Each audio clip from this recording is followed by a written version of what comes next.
Buenos dias, damas y caballeros. Mukhang may niluluto na naman yung mga bride boys ni Sara Duterte dyan sa Senado. At ito ay yung plano nilang gawin.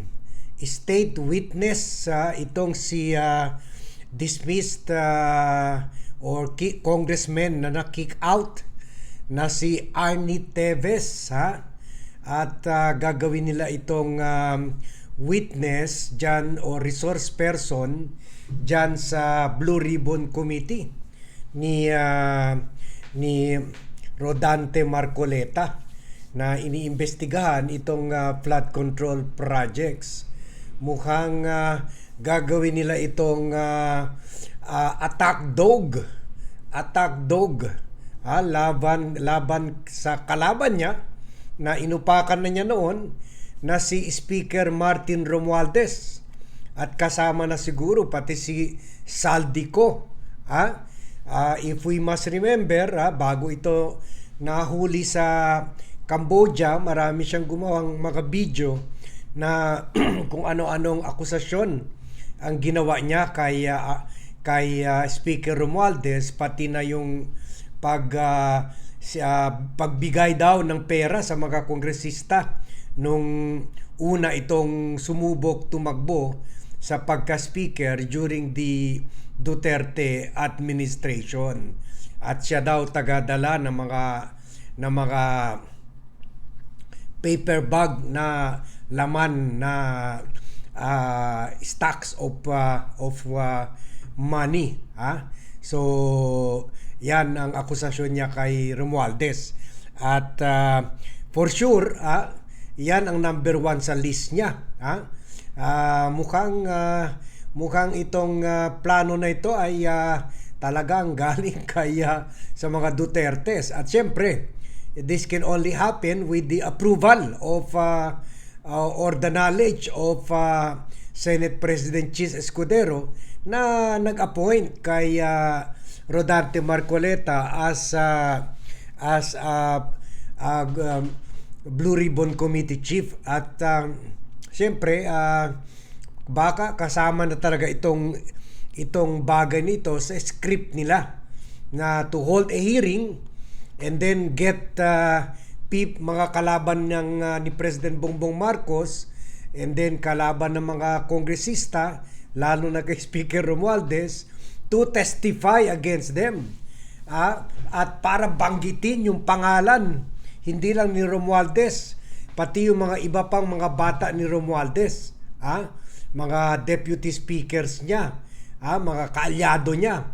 Baka isama pa nila dito yung di umanong katiwalian sa mga proyekto ni Congressman or Majority Leader Sandro Marcos. At mukhang scripted kasi kahapon, kung naalala nyo, si Marcoleta, muntik na niya, he went short, pero pinigil na niya yung sarili niya banggitin yung mga pangalan ng mga congressman. Pagkatapos mukhang sila kahapon, they were set to name the congressman, pero at the last minute parang na-hesitate sila. Pagkatapos ipinasa niya kay Erwin Tulfo ang responsibilidad na yan, kasi sabi ni Erwin, name must be named, the guilty must be named. Kumbaga maglalabas na sila ng mga pangalan. 2 beses nagbigay parang ng signal si Marcoleta, o sige, ibulgar mo na Erwin. Sabi niya, ibubulgar ni Erwin yan, pero hindi naman kumagat si Erwin, nag-hesitate. So, kumbaga, parang na-realize siguro nila, hindi maganda na banggain nila ng harap-harapan ng mga kongresista, kasi kung ibulgar nila yung mga katiwalian ng mga kongresista, ibubulgar rin ng TRICOM, ng House, yung mga katiwalian nila Chis Escudero, Joel Villanueva, at iba pang congressman. Ngayon, so far, nag-hearing na yung TRICOM, pero hindi pa naman nabanggit yung pangalan ng mga senador. So ngayon, gagamitin nila itong si Arnie Teves, si Arnie Tevez para gawin yun. Yung hindi nila magawa, most likely kung mapatestify nila itong si Arnie Tevez, si Arnie Tevez ang babanggit, si Arnie Tevez ang maglalabas ng lista. Anyway, wala naman mawala si Arnie Tevez. Nakakulong na siya for multiple murder and homicide charges sa massacre doon kay governor, ha. So sa Negros Oriental, ha. So he has nothing to lose but everything to gain. Magiging baka pag manalo si Sara, baka bibigyan pa siya ng pardon o ano, ha, kung na-convict na siya. Yun. Kaya willing na willing siya, ha. Kaya itong lawyer niya I'm sure maraming alam rin itong si Arnie Tevez sa mga katiwalian ng mga kapwa niyang kongresista. At kahit yung iba siguro baka 50% testimony yung anong nalalaman niya, 50% yung ipifit sa kanya ng mga senador na mga balita nila ukol dito sa mga katiwalian ng mga kongresista. Kaya itong parang scripted talaga eh. Una nag-hold ng hearing and then hindi nabanggit yung pangalan ng mga kongresista. Ngayon a day after, or during yesterday mismo, gumawa na ng offer itong si Attorney Ferdinand Topacio na lawyer ni Tevez, na sinabi na willing ito, ino-offer niya sarili niya to testify dito sa flood control projects anomaly, at willing daw siya to testify on how graft is being committed in flood control projects. As such testimony may aid our honorable committee in its investigation and ultimately help ensure good legislation and governance. Wow, At yun nga, sa naniwala doon si Tevez na may long time experience siya ukol dito sa mga bagay nito, at kaya pwede talaga siya maging credible witness. Ayan, yan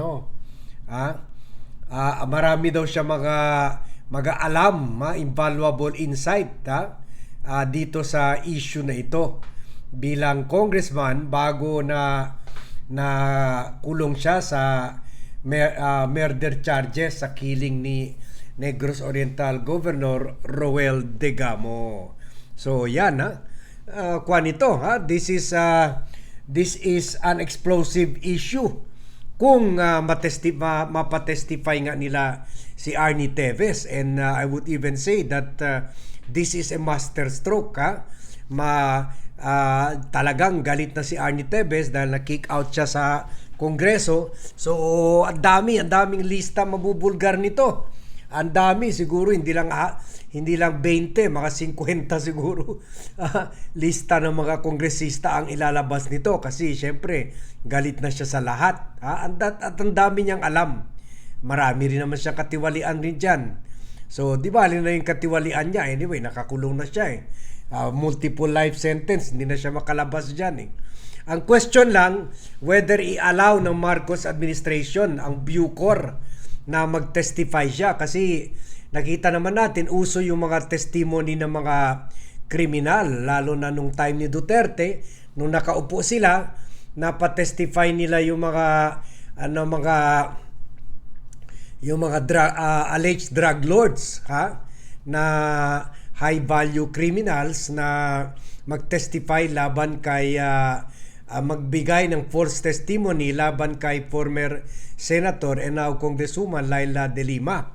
At ganun rin na during the time rin na nag-imbestiga yung Quadcom ito sa issues ng mga Duterte, sa mga EJ case at mga smuggling, napatestify rin nila sila Gundam, yung intelligence officer, sila yung broker na customs broker na nag-expose yung 6 billion si Mark Taguba yung state witness sana pero nakasuhan whistleblower na si Mark Taguba, pinatestify ito at iba pa mga kalaban nila Royina Garma, ganon, yung mga Bucor officials, so or yung mga nakulong na ng mga taga Bucor, marami sila napatestify. Dahil syempre may approval yan sa Marcos administration, may approval sa Bucor. Ngayon, wala na silang control sa gobyerno. Papayagan kaya ng Bucor, ha? Siyempre, pwede ito mapunta sa level mismo ng Malacanang, ha? So, that is the big question. Kung i-allow ng Marcos administration mag-testify itong si Arnie Teves. Kasi siyempre, ang dami nitong galit sa Marcos administration, ha? Baka i-link pa si President Bongbong Marcos sa mga flood control anomalous flood control issues projects. So tingnan natin yung development dito kung makukuha ba nila ito, mapa-testify ba nila ito, kasi to do that they have to get the approval of the officials, of Bucor officials, and even DOJ officials, at baka umabot pa ito sa Malacanang. So I doubt whether pagbibigyan sila dito na gawin attack dog itong si Arnie Teves. Pero who knows, tingnan natin, we'll see, and we will be keeping watch on this issue. So yun lang po ang update dito sa issue ng investigasyon sa mga anomalous and ghost flood control projects. Thank you for joining me in this pre-recorded vlog. Mucho imas gracias a todos and see you in my next vlog.